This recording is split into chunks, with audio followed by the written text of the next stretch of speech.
Hello, everyone. Welcome back to Mathematical Statistics. I apologize. I have a little bit of a cold, so my voice is even more nasal than usual, which is lovely. We were talking about maximum likelihood estimators, which I've called the workhorse estimators in all of statistics. We have other methods. So far, we've talked about method of moments. We have the UMVU coming up, which is the uniformly minimum variance unbiased estimator, the best estimator in all the land. And there's even other types of estimators. But the MLEs, the maximum likelihood estimators, are the most common and the most robust and the most well understood estimators in statistics. They are almost always the estimators given in research papers, or if you go to someone's talk where they're estimating something, and in research. So they're super important and they have a lot of nice properties.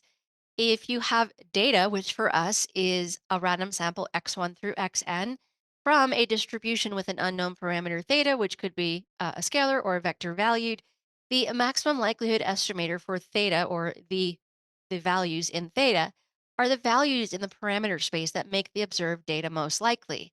We had a motivating example last time where we said if you are flipping a coin where you get heads and tails and you assign the value 1 and 0, and you're trying to figure out whether the probability of heads is zero point 0.7 versus zero point 0.2 or something like that. And if you flip it, you get heads, heads, heads, heads, heads, heads, heads, tails, heads, heads, heads, heads, heads, a whole lot of heads. You are thinking that the value zero point 0.7 is much more likely than zero point 0.2, but we generalized it to be able to talk about an entire parameter space, which would allow for values to be between 0 and 1 inclusive. So we talked about a likelihood and a log likelihood, and let's just start off with some more examples and get caught up, and then today get into some of the great properties of MLEs. So I'm going to start off with a random sample x1 through xn IID from the beta distribution with parameters a and 1. So our beta distribution has parameters a and b. They are both non-negative, but I simplified this problem by fixing the value of b and making it a one parameter problem. Let's find the MLE, the maximum likelihood estimator for a. I say the and not an because it's going to be unique in this case, and we're going to see when to expect it to be unique in general. So the first thing you do is you write down a PDF. And the reason I chose this example was just to remind you not to freak out if you see something like this. So there is a beta function in the denominator, and x to the a minus 1, a 1 minus x to the b minus 1, which is 1 minus 1, and the x's take values between 0 and 1. So we get 1 over this beta function of parameters with parameters a and 1, x to the a minus 1, that other part goes away, and an indicator. And if you see this on the upcoming exam, you might freak out because you can't remember what the beta function was. Relax, it's just a constant when thinking of this as a function of x. So I'm going to leave it sort of blank and assume that we can't remember what it is. If you consider integrating what's left over the support region, which in this case is 0 to 1, you get 1 over a, and that tells you that the coefficient missing in front has to be a so that it integrates to 1. And in fact, this beta of a comma 1 is 1 over a, so that this coefficient is 1 over a, or a. So again, this problem is just to remind you to not freak out if you think I'm suddenly testing you on, weird constants and weird functions. It's very likely that you can do something like this. All right. So I've got a PDF. The next step in maximum likelihood estimation is to write down a joint PDF. For our IID random variables, this always comes from multiplying individual PDFs. You could have more generally maybe independent random variables that are not identically distributed, and you can still get the joint PDF by multiplying the individual PDFs due to that independence. Or you might even have a joint PDF where they're not independent, in which case someone really needs to write down the specific PDF for you, and it's not really buildable from these individual PDFs. But for us, we've got the product as I goes from 1 to n of a xi to the a minus 1 indicator that says that x is between 0 and 1. This is a continuous interval from 0 to 1, and if you want to throw in the endpoints, that's fine too. You're not going to get any extra area under the PDF over those single points. If I multiply this out, I get x to the n, and then, I get like x1 to the a minus 1, and x2 to the a minus 1, and so on.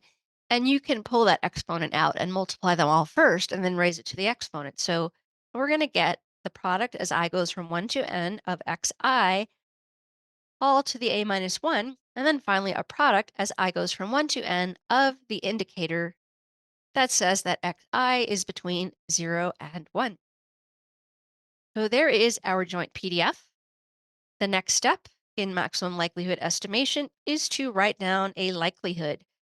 And you'll recall this is any function that is proportional to the joint PDF. We call it L of the parameter, in this case A. Excuse me. This is a to the n, the product as I goes from 1 to n of xi to the a minus 1, and I do get to drop any multiplicative constants when thinking of this as a function of theta. So if there was a 3 here, I could ignore it in the likelihood. And similarly, I could ignore this product of indicators because it is a constant when thinking of this as a function of a. So I am going to leave that product of indicators off. Now we want to maximize this as a function of a, and it's always or almost always a good idea to maximize the log likelihood. But one day it won't be, so you don't always want to take this step. We were calling this lowercase curly l of a. It is the log of the likelihood. I'm going to turn this product into a sum. I'm going to bring the exponents down.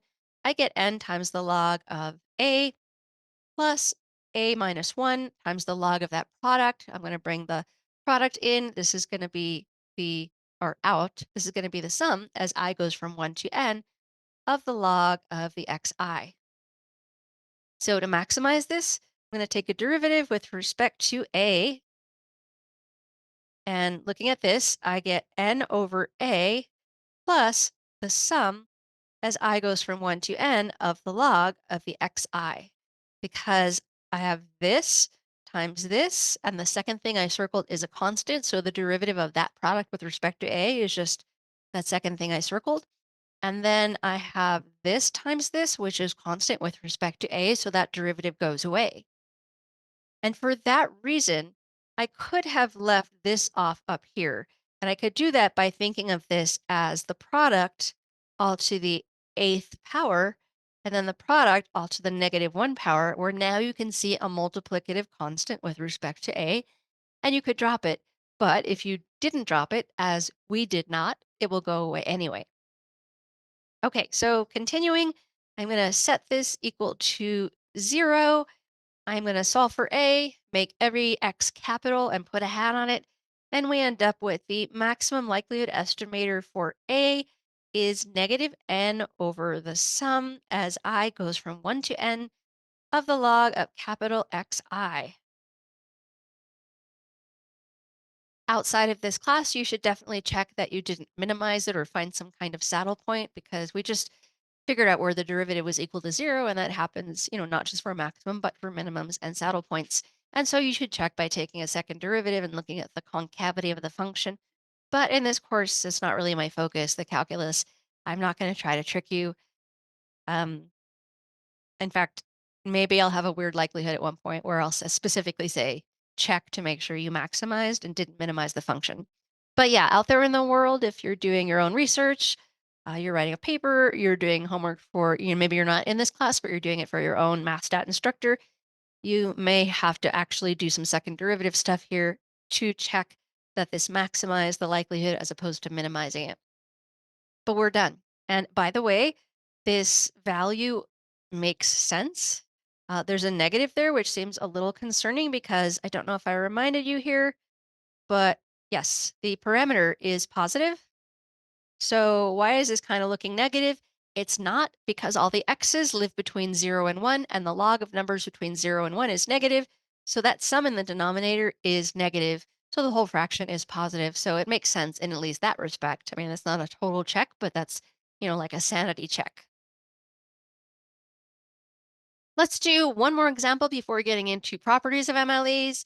Last time we saw one parameter examples, two parameter examples, and the parameter in the indicator, which is a special thing that you have to deal with.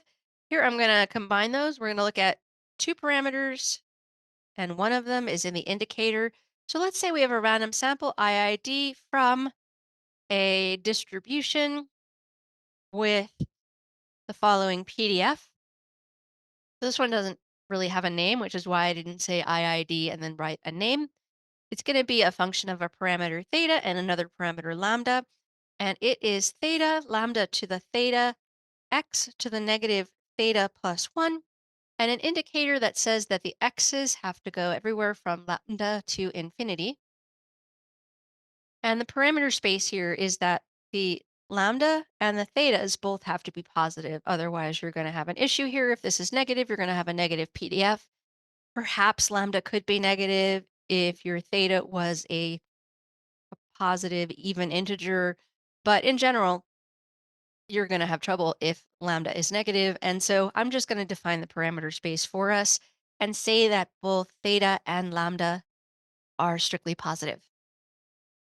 So I want to find maximum likelihood estimators for these two parameters, for theta and lambda. Step one is to write down the PDF, and we already have that. So now I'm going to write down the joint PDF. I'm going to put a vector on here, theta and lambda, and these are IID. So this is going to come from a product of the F that is written above at theta and lambda. And I'm going to put xi's in for the x's and multiply. And after we multiply, we're going to end up with this theta to the nth power. Here is a lambda to the theta, and we'll get that n times. So we'll get lambda to the theta, lambda to the theta, lambda to the theta. We'll get a total of lambda to the n theta. Here, I'm going to get a product of these terms, but I'm going to pull the exponent outside of the product just like we did in the previous beta example, because it's convenient for isolating the parameter. So I'm going to write this as the product as I goes from 1 to n of the xi to the negative theta plus 1. I could have left the negative theta plus 1 inside on each term of the product, but we are trying to get a handle on this as a function of theta and lambda. So I think it's much easier to clump up the x's in this way. And you'll catch on as you do more examples. You'll figure out what's going to be easier and what you maybe should be doing.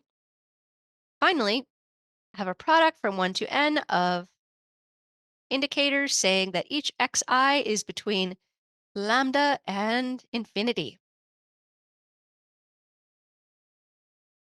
If you want, you can write that product of indicators in terms of a single indicator in terms of the minimum value in the sample, because to say that all the x's have to be above lambda is equivalent to saying the minimum of the x's is above lambda, but it's not really particularly helpful or useful here, so I'm just going to leave it. Let's write down the likelihood. I'm going to call this L of theta and lambda, and I want to just drop constants of proportionality. So just like in the beta example, I could write this product here to the negative theta multiplied by the same product to the negative 1. And then that second term has no, it's a multiplicative constant without thetas in it. So I wouldn't need the pink part at all. But I'm just going to leave it because this is not a huge simplification. I do drop things when I can, but stuff like this, I don't really care about it. It's keeping that one in there is not making this problem any uglier. And then we get a product as I goes from 1 to n of these indicators. I can't drop the indicators like I did in the previous beta example because they involve one of the unknown parameters lambda, and we're keeping the likelihood as we're writing the joint PDF as a function of the parameters. So that parameter being there is important. But you don't take the log of indicators. You don't take the derivative of indicators. I talked about this way at the beginning of the course. An indicator is basically giving you, this is not it, I'm writing something much more simplified, but like a piecewise function, or let's say 1 less than or equal to x less than 3 and 0 otherwise and 0 otherwise. An indicator is defining the function for you over regions, but when you take the derivative of this, you would get 0, 2x, 3, and 0 over those regions. Kind of sloppy here.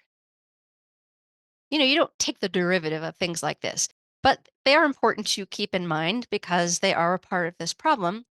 So I am going to take the indicators in my likelihood and just sort of put them on the side.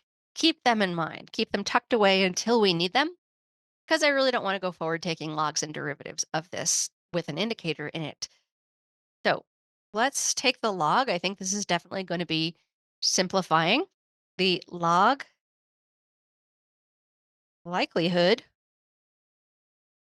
I'm going to call this lowercase curly l of theta and lambda.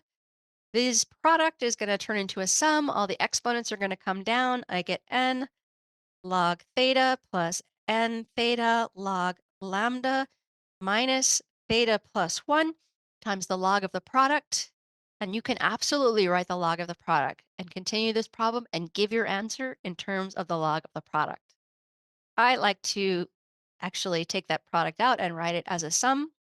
It's really not important at this point. It will be important a little bit later in the course where we're not just finding an MLE, but doing things with them, like showing they're unbiased if they are, or determining whether or not they're unbiased. It's always easy to deal with sums in an expectation and not so much products. So writing things with sums, I think, is always an advantage in statistics. But again, your log likelihood might be the log of a product of the xi's, and we are still keeping the indicator that's in the upper right part of the screen in mind. So we have two parameters, which means we're going to have two derivatives, the derivative with respect to theta. I'm going to go kind of quick on this because we're doing the same thing kind of over and over again. We're doing derivatives involving logs. And to stop me if you would like some clarification, don't be shy. Just do a direct chat and no one will have to know it was you. But with respect to theta, the derivative here is n over theta. The derivative here is n log lambda. With respect to theta here, the derivative is the negative sum of the log of the xi. So I have this times this, and the second thing I circled is a constant. And then the final term here is -1 times this, which doesn't involve theta.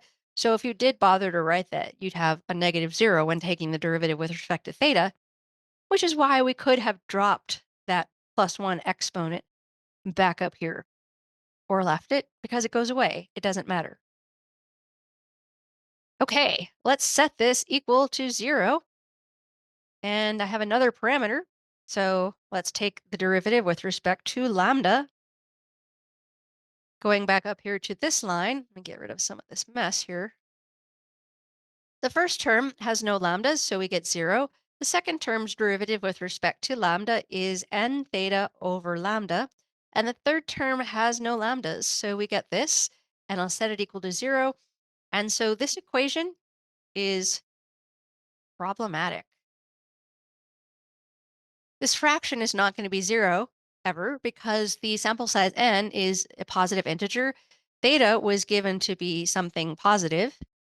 Even if the parameter space was all theta from -infinity to infinity, there's still something wrong here in that the data is completely gone. There's no information about the x's. But basically, this cannot equal 0, so this gives us no information about solving this problem and maximizing the likelihood. Whenever that happens, it's probably because the parameter was in the indicator. So what's happening is your likelihood, instead of having a critical value where the derivative is 0, which is marking a maximum or possibly a minimum or saddle point, it's strictly increasing or strictly decreasing, in which case the maximum value occurs at one endpoint of whatever interval we're looking at. So let's figure that out. Um, our problem parameter here is lambda. And if you look at the original likelihood or the log likelihood, it doesn't matter, and think about how it behaves as a function of lambda. For this line, the only lambda is here. As lambda increases, the log of lambda increases. So overall, this log likelihood is an increasing function of lambda. And to maximize it with respect to lambda, we want to take lambda as large as possible. So let's write this. Note that the log likelihood, or the actual likelihood, is an increasing function of lambda. To maximize it, we want to take lambda as large as possible. Now, according to the parameter space, lambda is greater than 0. So you might think, well, I have to take lambda to be infinity. But remember, You want to maximize it given the data, and the data might be restricting your parameters because in our case, our product of indicators said that every xi has to be above lambda.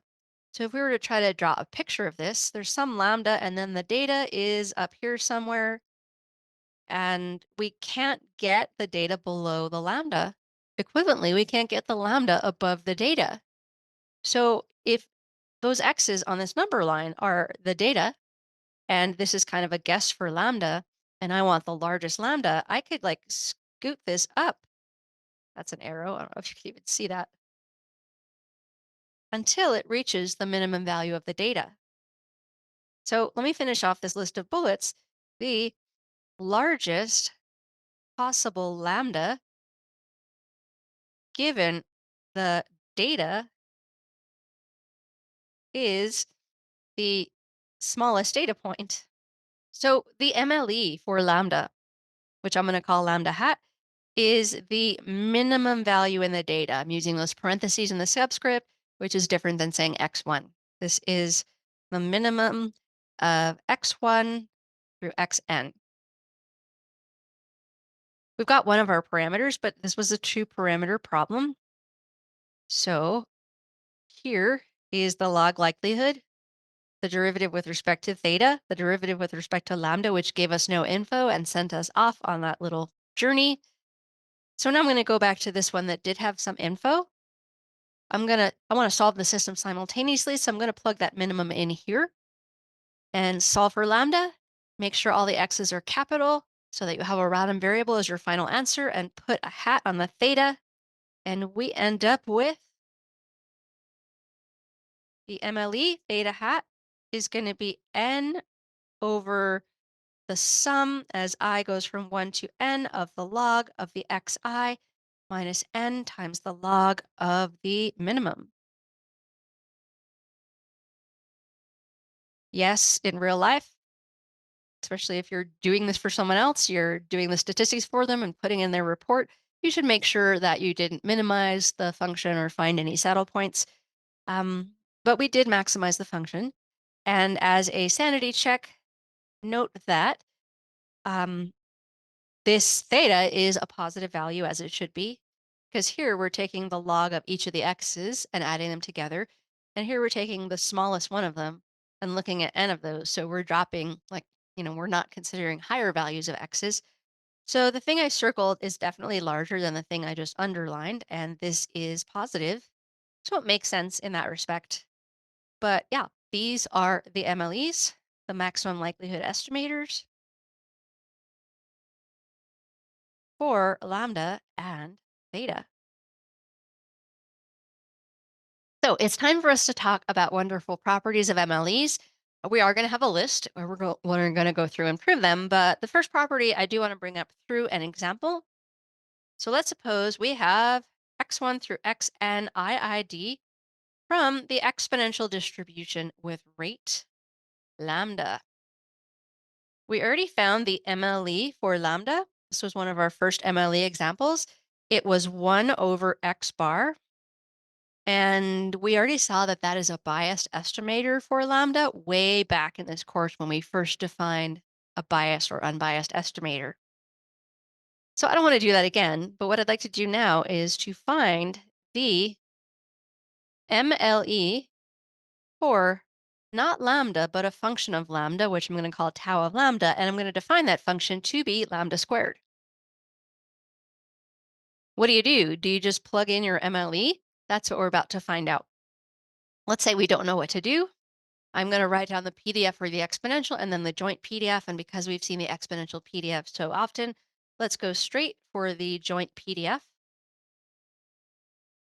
This is lambda to the n, e to the minus lambda, sum of the xi, a product that says that each xi is between 0 and theta. And let's write a likelihood down. Capital L of lambda. I could drop that product of indicators because they do not involve the unknown lambda, and I'm left with the rest of it. And I don't want to maximize this with respect to lambda. I want to maximize it with respect to lambda squared.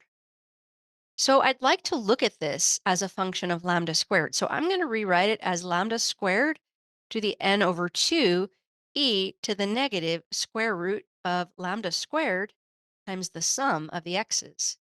This is a function of lambda squared, and it's not the original L of lambda squared because that would mean you're plugging in lambda squareds here and you'd get lambda to the 2n. What this is another likelihood, like an L tilde of lambda squared.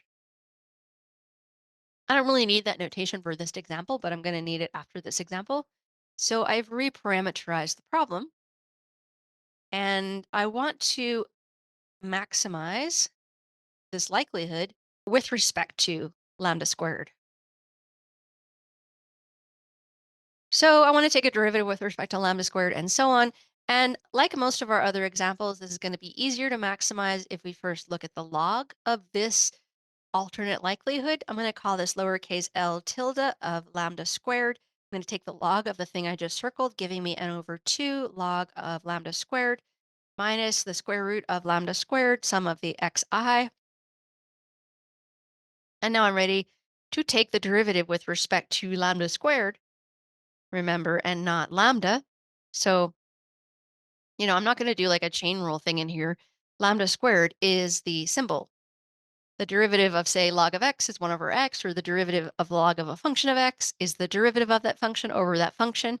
In this case, we get n over 2, 1 over lambda squared, because the derivative of lambda squared with respect to lambda squared is 1.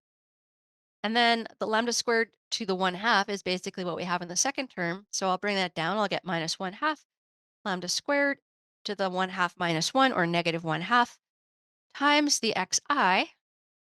And I will set this equal to 0 and solve not for lambda, but for lambda squared. This second term has 1 over lambda squared to the 1/2 in the denominator. It also has a 2 in the denominator. The first term has a 2 and lambda squared, so like a higher power of lambda squared in the denominator. So I'm going to multiply through. Now, solve this however you want, but this is how I'm going to solve this. I'm going to multiply through by 2 lambda squared on both sides of this equation. On the left side, I'm going to get a lot of cancellation. I'm going to get n minus a lambda squared to the positive 1/2 power times the sum of the x's. And on the right side, we're still going to have 0. So if you move things around, you'll get lambda squared to the 1/2 equals n over the sum of the x's. And then you can square both sides and get lambda squared equals n over the sum of the x's squared.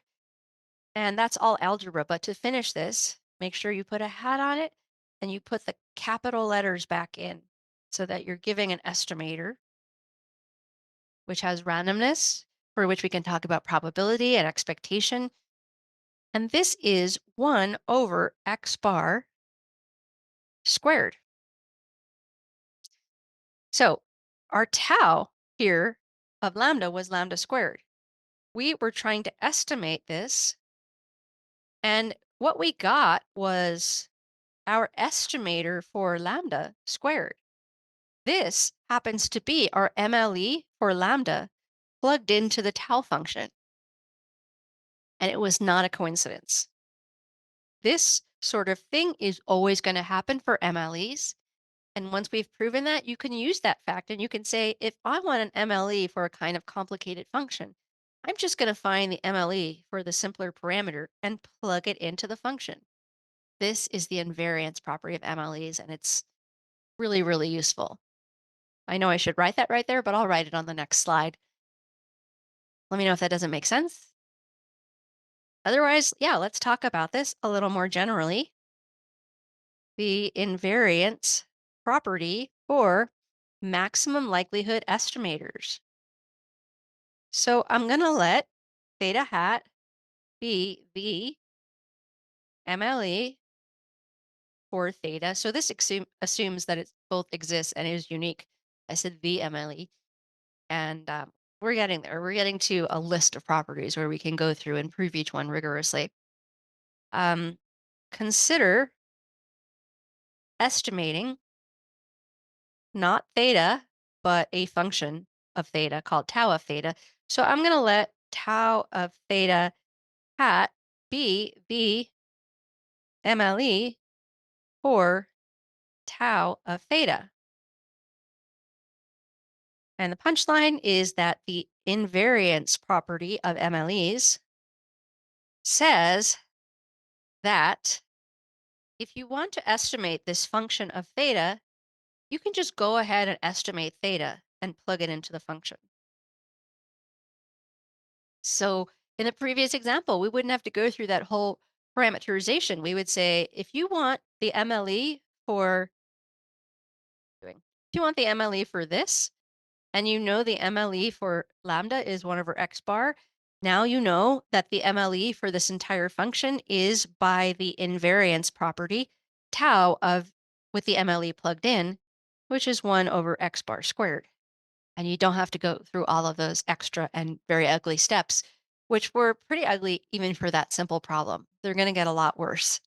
And also for more complicated functions of MLEs, if you want to estimate those, it's definitely going to get ugly. So you want to take advantage of this invariance property whenever you can. Why is it true? I could write proof. This is essentially the proof, but I am sort of I'm gonna just be really, yeah, I don't have, I want to spend time on something else today. So this is how you prove it. And there's a couple of details you might want to polish up. But if we have a likelihood as a function of theta, and then we have like like a tau of theta that we want to estimate, let me give this a name. Let me call this phi. And then I could say that, well, maybe I could say that theta is tau inverse of phi. Um, Yeah, I'm going to have to divide this statement up into two cases. Case one, tau is invertible versus case two where it's not. So I could say that theta is tau inverse of phi. And the likelihood as a function of theta, we could rewrite as a different likelihood as a function of tau of theta. So let's take the derivative with respect to theta on both sides. On the right side, the theta is buried in the tau. So by the chain rule, I'm going to have to take the derivative with respect to tau of L tilde of tau of theta, and then the derivative of the inside tau of theta with respect to theta. In the case that tau is invertible, this derivative is going to be strictly increasing or strictly decreasing, but it won't be zero. If it's invertible, I didn't mean to say increasing and decreasing. The function tau is strictly increasing or strictly decreasing. It doesn't turn around, it doesn't flatten out, and that means that the derivative is strictly positive or strictly negative and never zero. So this thing is non-zero. So you can imagine, like if theta hat is the MLE for theta, if you plug that in here and plug that in here, both sides need to be the same. But by definition of the MLE, the left side will be zero. So let me do that. This may look a little confusing. I'm taking the derivative first and then evaluating it at theta equals theta hat. And this part is not doing anything to make this zero. So by definition of theta hat being the MLE, it is a zero of the derivative of the likelihood. And that forces this to be zero. But what is the zero of this thing? If I'm maximizing it with respect to tau, I want to take the derivative with respect to tau, and I'm going to call the value that maximizes L tilde with respect to tau the tau hat of theta. So by definition, this is zero at tau theta hat. And yet I'm saying it's zero at tau of theta hat, not tau of theta all hat. So I am rushing. I will write this up more clearly in a handout I'll put on the Canvas page. Um, But basically, we've just shown that the thing in the yellow box zeroes out when you plug in theta hat for tau or when you plug in tau of theta all hat.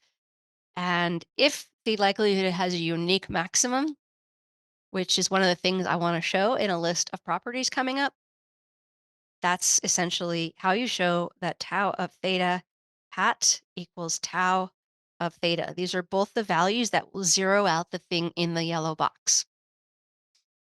Okay, as a very quick case two, and I will put more details in the handout on this one. If tau is not invertible, then there is not, remember we used a phi to be tau of theta, then there is not a unique phi for each theta you plug in. You may have something like this, where if you plug in a theta, then tau of theta is two different numbers. In this case, you would actually define the likelihood, the what is the word? The induced likelihood of tau of theta, which is also written as L tilde of phi. You can write this as, well, you look at the likelihood as a function of theta, and you would maximize it over all theta such that tau of theta equals phi. So basically, you would be trying to maximize this function, and for certain values of the parameter, you have two values to consider, and so you would consider them, two or more values, and choose the maximum out of that set of values. The way I've drawn it, there's a set of two values here. So again, the largest value of the L tilde as a function of tau of theta is going to be occurring at the tau with the largest value of theta plugged in. So again, I'm saying this, but that was really fast. So I'm going to put details up tonight on the Canvas page. Okay, so I keep saying that MLEs have all these great properties, and I'm going to list them for you eventually. They're going to be things like under certain conditions, the MLE exists and is unique. Under certain conditions, it is asymptotically unbiased. Under certain conditions, they are consistent estimators, so they converge in probability to the thing we're trying to estimate. Under certain conditions, they are asymptotically normal, which is going to be useful for hypothesis tests and confidence intervals and other sorts of statistical tasks we might want to carry out. And if they're going to be asymptotically unbiased, which means that the limit as n goes to infinity of the expected value of an MLE, let's show the dependence on n. If they're asymptotically unbiased and they're also asymptotically normal, what this means is that the asymptotic mean is this theta. So they're asymptotically normal, I claim, with mean theta and some variance. And I can't tell you what this variance is without more notation and definitions and quite a bit of work. So we're going to head off on that tangent now, and it's going to take the rest of this class and maybe half of the next class before we can actually write down this list of good properties of MLEs and start proving the properties as well. So what we're going to talk about now is going to look like a big aside. It's going to look like we've forgotten about MLEs, and we kind of are forgetting about them for a class or so, but I'm coming back to this list and I really need what we're going to talk about now to talk about MLEs. And what are we going to talk about now? We're going to talk about the so-called Cramér-Rao lower bound. What is this a lower bound for? I need to give you some kind of setup here. So suppose I have x1 through xn. They could be a random sample, they could be IID, but more generally, they are going to have some joint PDF that I'm going to call f of the vector x and theta. And if they're IID, then this is defined to be the product as I goes from 1 to n of some fxi and theta, where the f is an individual PDF for each one-dimensional random variable. The Cramér-Rao lower bound is something that's going to be easiest to describe at first if we assume that theta is one-dimensional. This is not necessary to talk about a Cramér-Rao lower bound, but it's what we're going to assume for now. Now, suppose our goal is that we want to estimate maybe theta itself, or maybe more generally, some kind of function of theta, tau of theta, and that function could be equal to theta. So let's just talk more generally with the function tau of theta. Suppose that tau theta hat is any unbiased estimator for tau of theta. Right now, I'm not talking about MLEs at all. I'm not saying this hat refers to an MLE or an MME or any specific kind of estimator other than something that is an unbiased estimator for tau of theta. I think in what's about to come up, it's going to be a little easier to think of this estimator as the statistic it is. It's usually a statistic like the max minus the min or X bar or sample variance.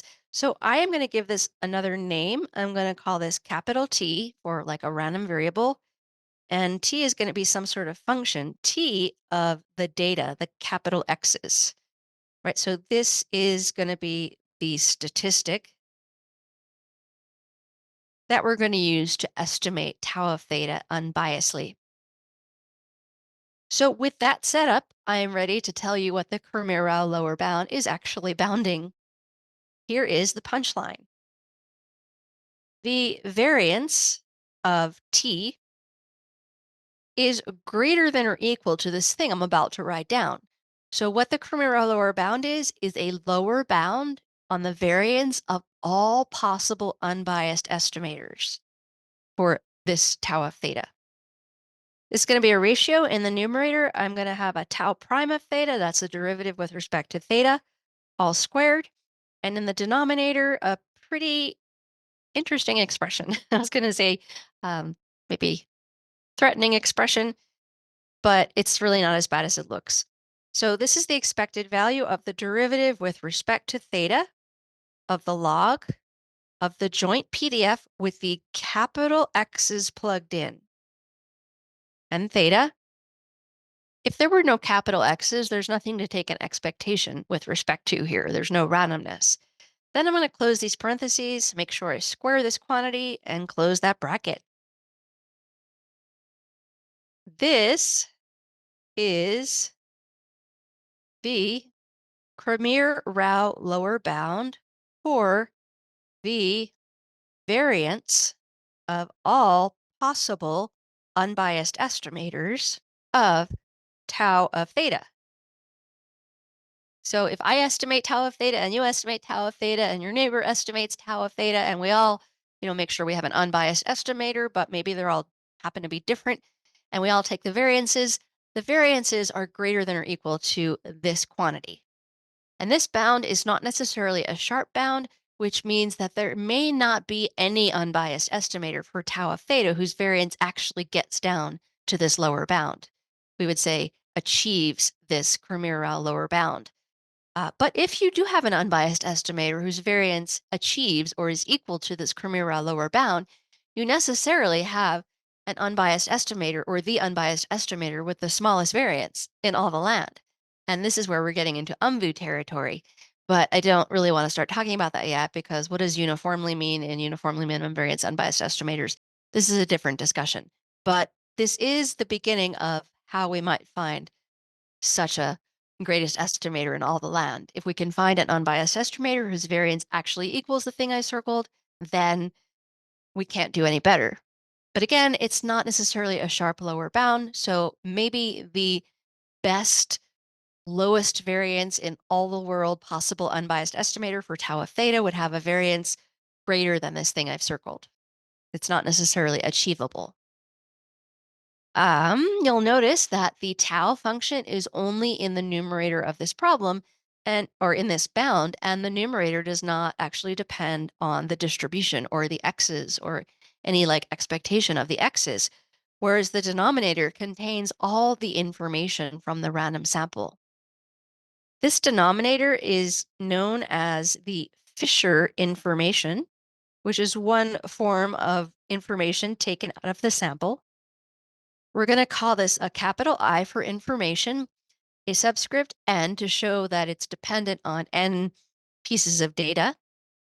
And then it's going to be a function of theta because in the expectation, in the denominator of the thing that's in the circle towards the upper right, we're going to be averaging out these x's. So once you take the expectation, there's no more x's, but there still will be a theta in there. So this Fisher information, this is the name, and it's denoted like this. And for the record, it is defined to be this expectation of the derivative with respect to theta of the log of the joint PDF with the capital X's plugged in, where that whole derivative is squared. We are going to have a ton of examples of computing Cramér-Rao lower bounds right now. I want to prove it. Let's prove that the thing in the circle is actually a lower bound for t, where t is any possible unbiased estimator for tau of theta. The proof hinges on something you may have seen in another class, especially if you've had like analysis. It depends on the Cauchy-Schwarz inequality. This inequality takes on several really equivalent forms. The most general way to write this is in terms of inner products. If you haven't seen inner products, then you may or may not have seen this in terms of integrals or sums. And for us, it's really going to turn into an inequality involving expectations, because what are expectations but integrals or sums? So I'm going to state and prove this with integrals. Here's what the Cauchy-Schwarz inequality says. It says that if you have two functions like f of x and g of x, and I'm not talking PDFs, this slide here is outside of probability right now. If you have two functions and you integrate f of x, g of x, dx, and square that whole thing, Cauchy and Schwarz have shown that this is less than or equal to the integral of f squared dx times the integral of g squared x dx. And these are all definite integrals. Like, I'm going to write minus infinity to infinity on all of these, but they could be over some kind of regions, like an integral over region A. So these are meant to be definite integrals, but I am not going to write that part in the proof just because it's tedious. So let's prove it. Let's prove this and then see how this gives us the Cramér-Rao lower bound. Oh, and by the way, for this to make sense, these integrals have to make sense. So if you were to see this formally in a textbook, it would say, let f and g be integrable or square integrable functions. That means that these integrals all exist and are finite. So let's assume that's the case. To prove this, I want to draw your attention to a double integral. I'm going to write minus infinity to infinity one more time, but I just don't want to keep writing this throughout the proof. So it's there. I'm going to consider the double integral of f of x times g of y minus f of y times g of x squared dy dx. Note that this thing has to be greater than or equal to 0 simply because the integrand is squared and non-negative. There's no way to integrate something that is not negative and get a negative value. I'm going to use this to show the line at the top. So let's write this the other way. I've got 0 is less than or equal to this thing. And rather than take the time to write that again on the next line, I'm going to go ahead and square this out and run the integrals through.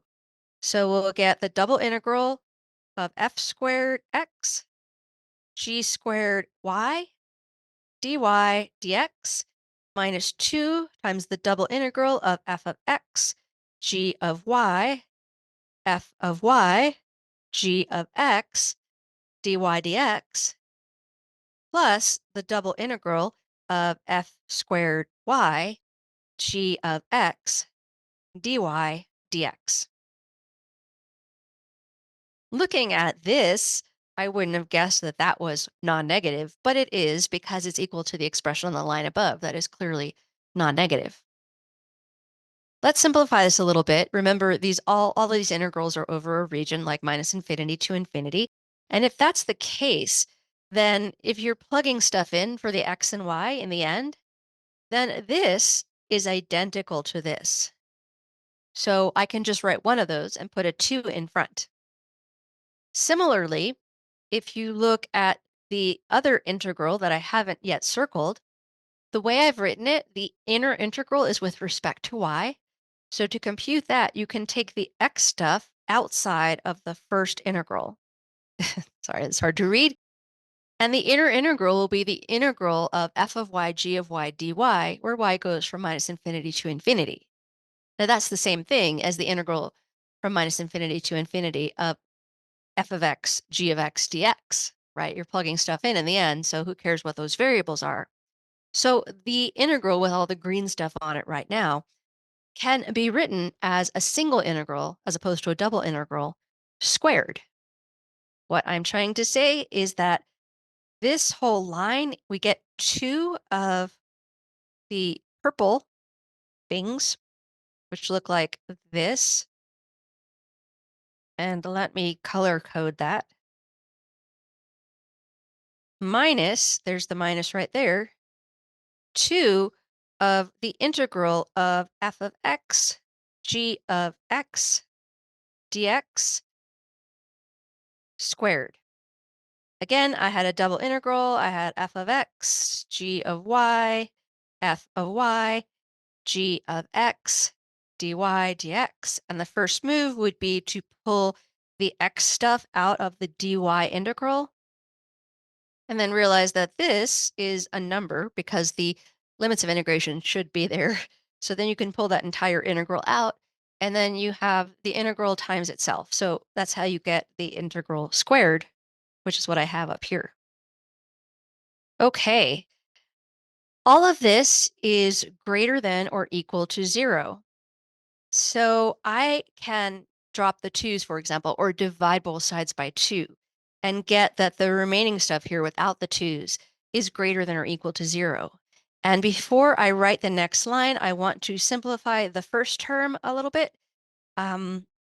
If we, sorry about that, if we consider the inner integral with respect to y and pull out the f squared x, we'll get f squared x integral g squared y dy dx, and then this other part. And then this is a constant. Remember, there are limits of integration and can be pulled out of the entire other integral, which will end up giving us the integral of f squared of x dx times the integral of g squared of y dy. But because they are both definite integrals with limits of integration, I can use any letters I want. So this is saying this is equivalent to writing 2 times the integral of f squared x dx times the integral of g squared x dx, or g squared y dy, minus this. Again, all of this is greater than or equal to 0. So in terms of an inequality, I can drop the 2's and say that that is greater than or equal to 0. And then I can move some things around. I can add this to the other side of the inequality, and we will end up with the integral of f of x g of x dx squared. Change the color on that. It's going to be, if we move it over on the smaller side, it's going to be less than or equal to the integral f squared x dx times the integral of g squared x dx. And that is the Cauchy-Schwarz inequality. That's what we wanted to prove. So we are done with this proof. All of this could be done with double sums. All of this could be done more generally with inner products if you know what they are. If not, don't worry about it. And all of this could be redone with expectations. Because what are expectations? But integrals or sums. In what I've done here, there are no PDFs. This was just sort of an aside into analysis without any probability. But if we did have like an x with a PDF f of x, then maybe we want to talk about the expected value of like a g1 of x and a g2 of x and square that whole thing. So this is like the integral. This is like my original f of x and my g of x, except I'm using f for something else.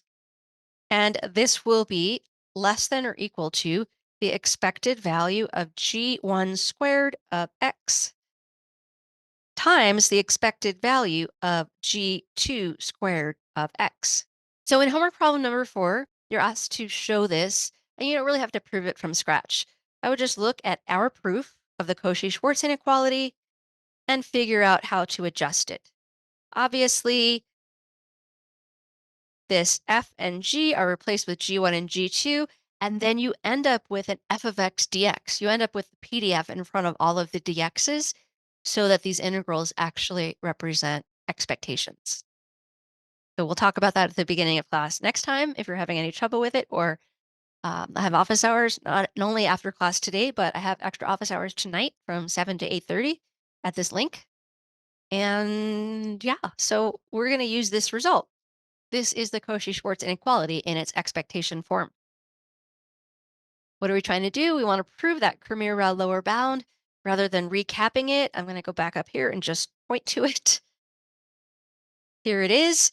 If we're trying to estimate some tau of theta, and t is a statistic which represents an unbiased estimator for tau of theta, any unbiased estimator, then the variance for t is greater than or equal to this thing known as a Cramér-Rao lower bound. And I might use this notation. I might say CRLB for tau of theta. People say it all the time, the Cramér-Rao lower bound for tau of theta, the Cramér-Rao lower bound for tau of theta. And I say it too, it's just language, but it's not technically correct. We're not bounding tau of theta, we're bounding the variance of all possible unbiased estimators of tau of theta. So if someone talks about a Cramér-Rao lower bound for tau of theta, they're not talking about a lower bound for that function, literally. They're talking about a lower bound for the variance of all possible unbiased estimators for tau of theta. Let's prove this. I'm going to prove this, and I am going to start with the numerator on the right-hand side.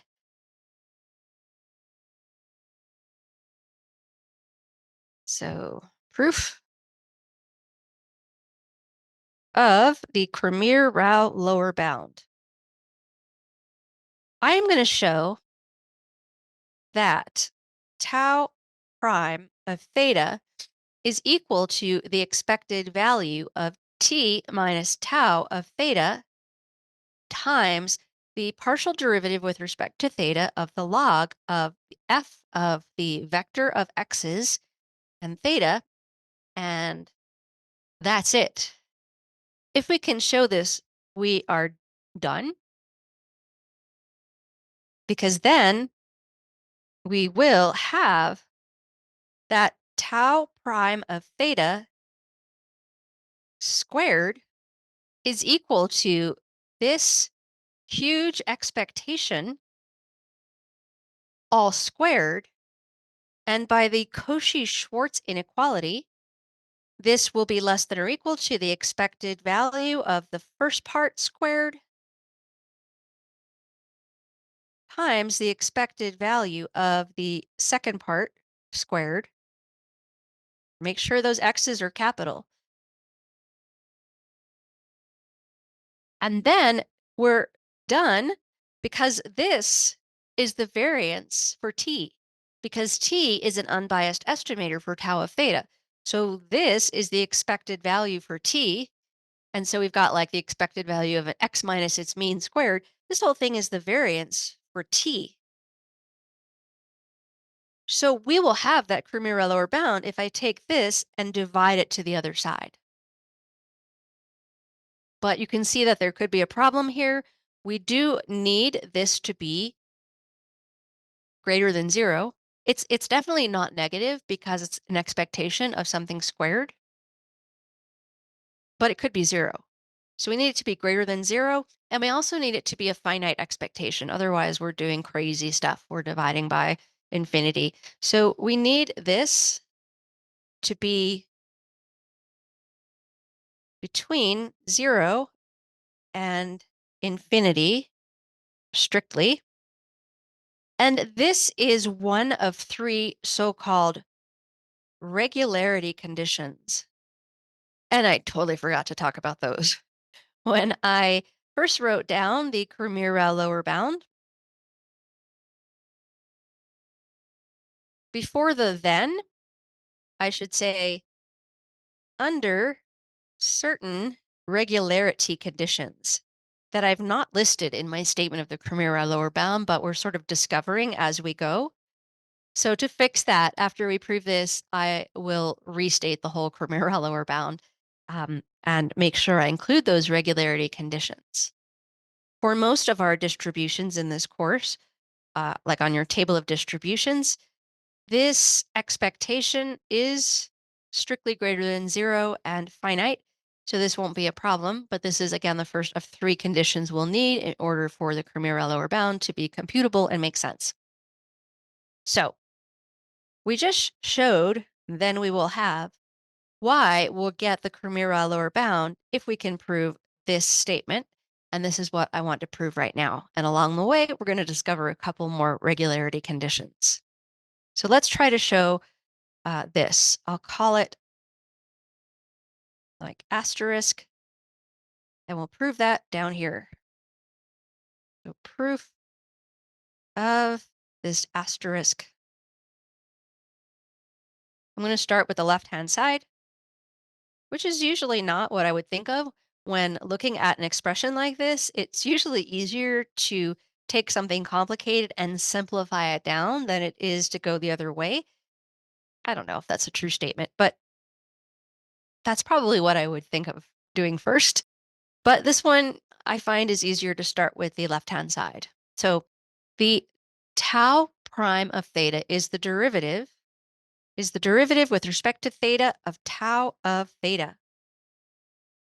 Tau of theta is the expected value of our statistic t, because t is an unbiased estimator for tau of theta. So this is the derivative with respect to theta of the expected value of t, where t is any unbiased estimator of tau of theta.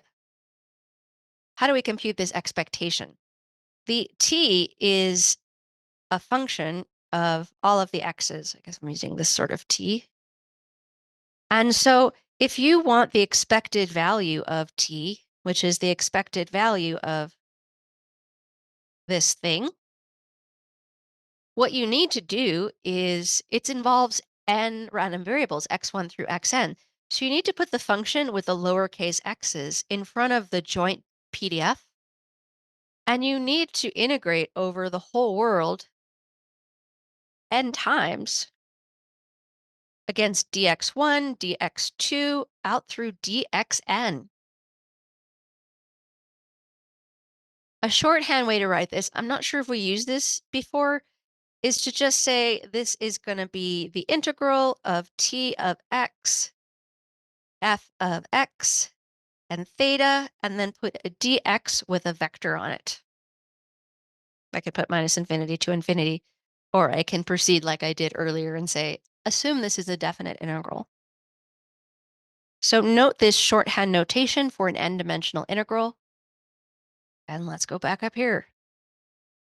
This expectation, I'm going to rewrite like this, but using the shorthand notation.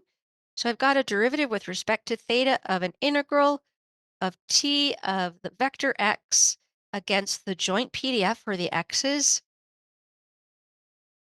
with respect to x1 through xn. And the integral is over whatever the whole space is for this problem. We can write minus infinity to infinity if you agree that that means this. I'm going to need some space. Okay. I want to figure out what we're trying to show up here and sort of copy this down. so that we have a target. I'll make this kind of small and stick this over there. So I've got this right here, and I've got an expected value of t, but I want to drag in this tau. So check this out. This is a little suspicious. It's correct, but I don't know how well motivated this is. I want to bring in the tau.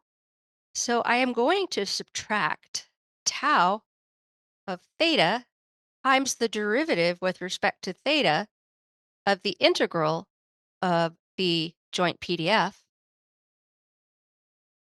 with respect to x1 through xn.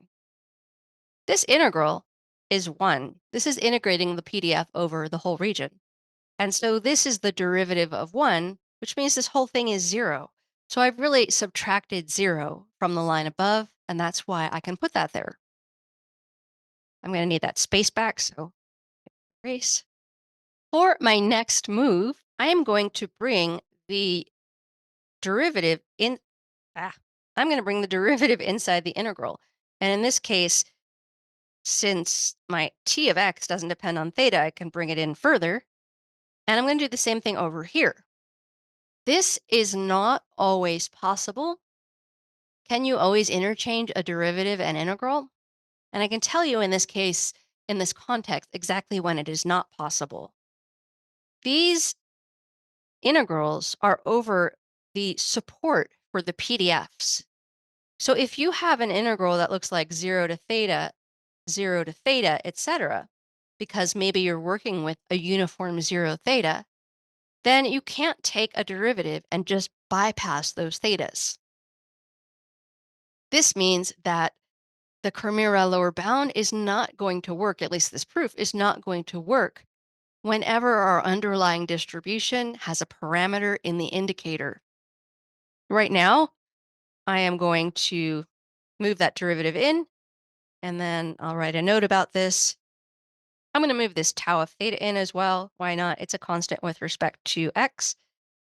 So we need to be able to exchange this derivative dd theta and this integral. And the thing you're not seeing here because of the abusive notation is that the integral is over the support of the distribution. And again, if the integral involves a theta, you're not going to be able to do this. So this need to be able to statement is a second regularity condition needed in the statement of the Cramér-Rao lower bound. And for our intents and purposes, this is referring to all distributions where the parameter is in the indicator. So the Cramér-Rao lower bound, this proof doesn't hold in that case. And actually, the Cramér-Rao lower bound doesn't necessarily hold as well. We'll see an example of that. Okay, so regularity condition number 1 was to assume that this thing was finite and strictly positive, and the second was to be able to exchange this derivative and integral. And now you can pull these together in a single integral. This is the integral of t of x minus tau of theta times the derivative with respect to theta of f of x theta dx. I've just erased our goal. Our goal is to show that we get this expectation. And to have an expectation there, we need our integral to have an f in front of it. We need an integral of stuff with f of x dx, but that's not what we have because this derivative is part of this. So check this out. This is a fun little trick that we're going to start using more frequently from this point forward. I can write this as the integral t of x minus tau of theta of the derivative with respect to theta of the log of f of x and theta times f of x and theta dx. Why is that? If you want to write the derivative of a log, this is equal to the derivative of the thing inside over the thing inside. And writing it that way, you see that this cancels with this, and it's actually equal to the line above up here. So, ta-da. Okay, it looks like we're there right now. What do I have? I have a big, long, complicated function of x. Think of this as like a g of x times the joint PDF integrated with respect to x1 through xn. This is actually n integrals. And this is how we define the expected value of that g function with capital X's plugged in, capital X. And then over here, capital X vector. That's actually what we wanted to show. That was the statement I made at the beginning. If we can show that tau prime of theta is equal to this, we can apply the Cauchy-Schwarz inequality to get the Cramér-Rao lower bound. And in order for us to pull this trick where we suddenly introduced a log, we need the log of this joint PDF to exist. The PDF is non-negative, but it could be 0, and the log of 0 is trouble. So that is the third regularity condition. We need this to be finite, basically. Let's write that. Be finite for all of this to make sense. I promised I would recap everything and write down the regularity conditions, but we are done. That's my end of proof kind of symbol, double lines. We're done proving the Cramér-Rao lower bound.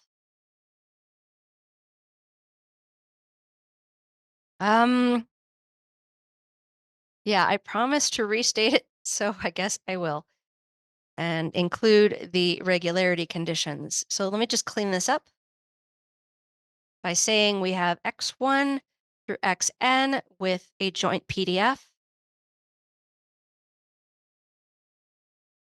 f of x and theta, and we want to estimate some tau of theta, which could be theta itself. If t, which is a random variable or statistic, is any unbiased estimator for tau of theta, then the variance for t is greater than or equal to the Cramér-Rao lower bound for tau of theta, which is equal to tau prime of theta squared over the n-dimensional Fisher information. And I won't recap that part because I'm recapping an awful lot here. If the following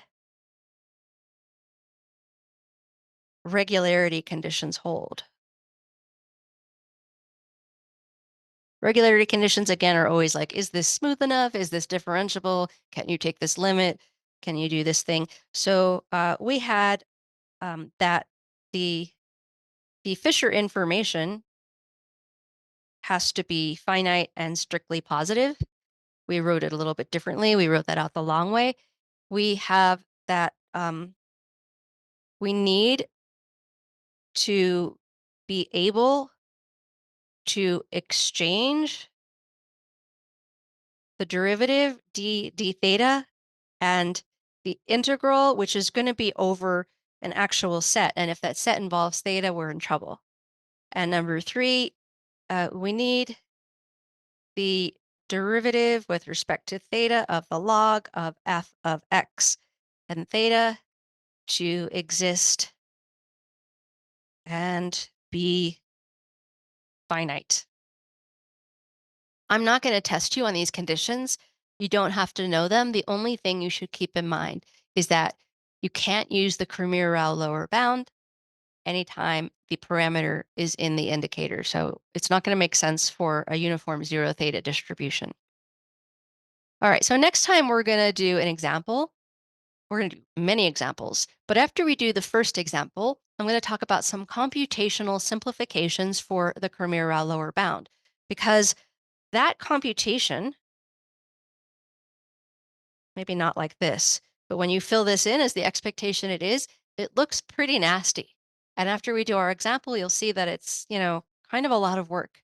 So we're going to have ways to simplify that denominator to compute it more efficiently. And next time on mathematical statistics.